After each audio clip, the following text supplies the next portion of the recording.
Hey, everybody, welcome back. Whew, we kicked off with a bang. The link broke. We're not going to talk about that all day because we got way more better stuff to talk about and amazing women all day long, including who's coming up next. I met this woman at Secret Knock, Prosperity Camp. I think I might have saw her at 7-Eleven. She has become a friend of mine. She's amazing. She don't take no mess when it comes to finance, budget. She's right here. Dr. Wendy Labat has joined us.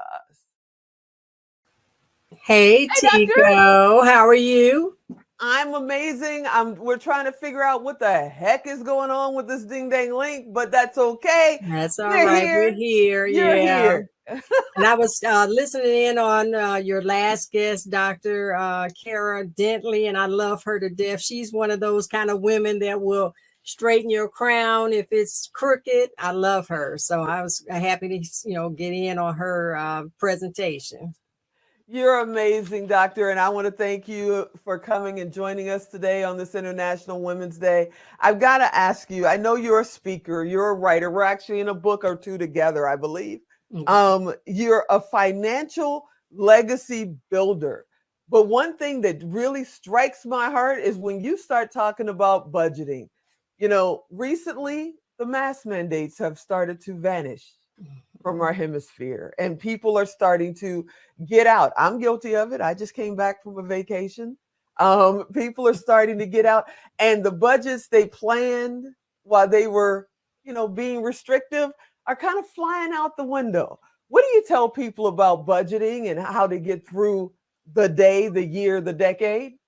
Well, I get away from the term budgeting because people start putting their guard up when you say budgeting. So I say plan where your money goes instead of wondering where it went. And I give my clients the spending challenge because, you can spend some money that you don't realize you're spending until you focus on that. So, people are aware of what they make and, what their expenses are, but they don't track their spending. And when you say, well, I can't afford this, I can't afford that, take that spending challenge, which means to track every penny that you spend at least for a week.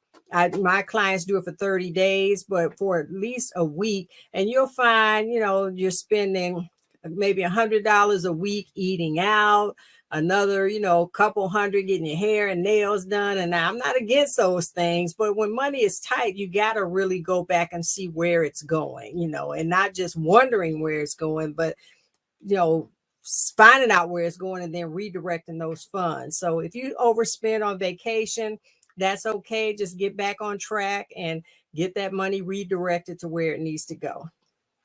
Now, for some people who say, you know what, I live paycheck to paycheck. I don't know anything about the B word. We won't even use it the rest of the day, especially on International Women's Day. There are single moms, there are young families out there that's going, look, I'm just trying to figure out, diapers for Junior right now.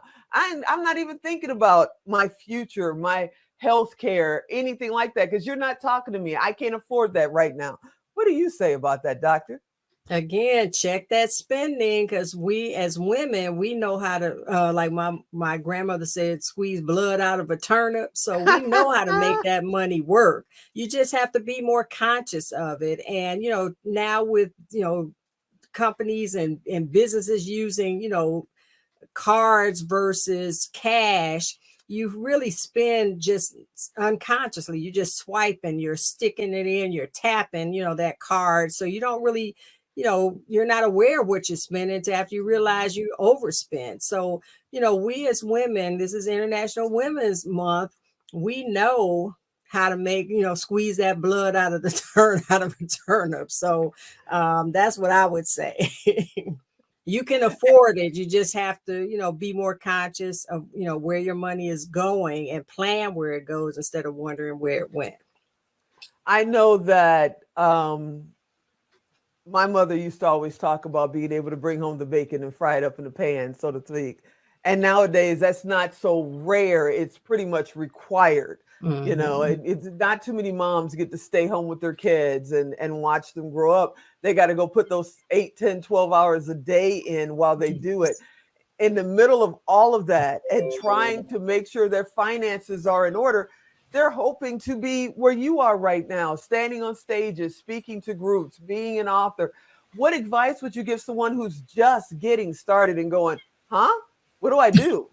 Well, what I say is first, follow the spirit. If the spirit is leading you to do it, don't worry about the provision if God is giving you the vision. The provisions will come, but connect yourself with people that are where you want to be, people that can kind of give you that insight, that firsthand insight, because people see you on at your success level, but they didn't see you when you first started out. So just Mhm. don't give up, just be conscious. But there's one thing I want to say to the previous question about what do I tell women that say they can't afford things.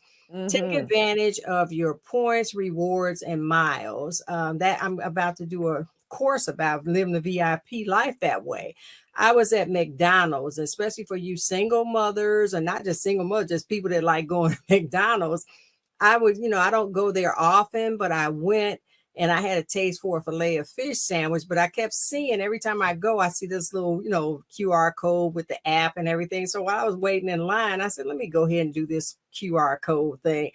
And they, the free offer or the deal was to get a free Big Mac when you spend $1. So I'm like, okay, forget this $7-8 filet of fish meal. I'm going with the free Big Mac with $1 fries and $1 sweet tea. So I ended up taking advantage of that. So people need to take advantage of those loyalty programs, because I don't care where you go, where you shop, what you buy, there's some kind of loyalty or rewards program attached to it. And you need to take advantage of it because it increases your income without you having to get a second job.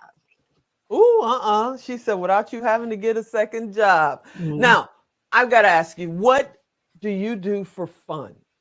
When you let your hair down, when you're not on camera and on stage, when you're not Dr. Wendy, but you just hanging out, Wendy. What does Wendy do for fun?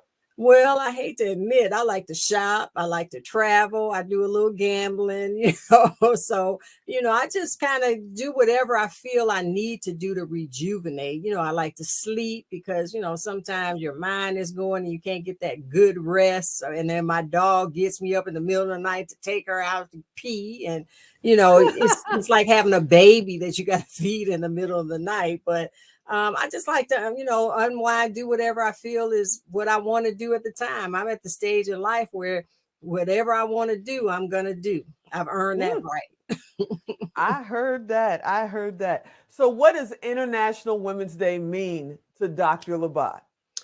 Well, I just wrote an article for a publication about, Women's International Day, and I basically said women get things done because as women, no matter what your race, just the fact that your gender is female, you get things done. If something needs to be done, you get it done, and that's what it means to me. And I look at what's going on in Ukraine. You got women that have taken up arms that are fighting, against the Russians. So we get things done. And that's what it means to me, no matter what culture you're in, what country you're in, or what the circumstances are. As a woman, we get things done. I've got about a minute, but I've got to ask you, fear is in everyone. We're afraid of something at some point. I know you probably have your moments too. My quick question is, how do you get past it personally? How do you get past the fear? Well, I like I said, I tune into my spirit, to the spirit, because God doesn't give you the spirit of fear. When I was diagnosed with cancer, I didn't fear that because I said, okay, Lord, what does this mean? And he gave me a sense of peace that, if I wasn't as spiritually grounded as I am, I would have panicked, thought, oh, well, I'm Mhm. going to die. But, my thing is I always tune to the spirit, turn to God, and I always get comforted from fear.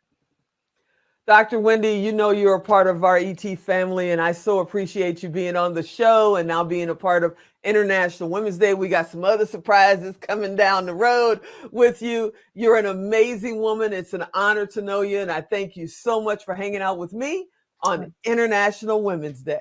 Well, thank you. And it's an honor to know you as well. And I love you and happy International Women's Day. And thank you for putting on this platform because we as women need to, hear from other women and see what other women are doing.